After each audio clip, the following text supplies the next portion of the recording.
ఇప్పుడే జీ5 app download చేయండి. చూడండి మీ ఫేవరెట్ టీవీ షోస్ ఎప్పుడైనా ఎక్కడైనా.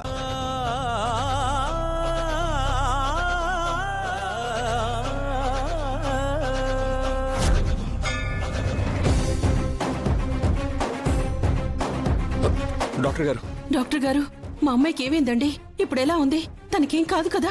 బాగా ఆలస్యంగా తీసుకొచ్చారు కదా, అందువల్ల ఒంట్లో విషమంతా పాకేసింది. అతి కష్టం మీద ప్రాణాలను నిలబెట్టాను. సార్, మేడం స్పృహలోకి వచ్చారు, మీరు వెళ్ళి చూడొచ్చు. పదండి. Thank you sister.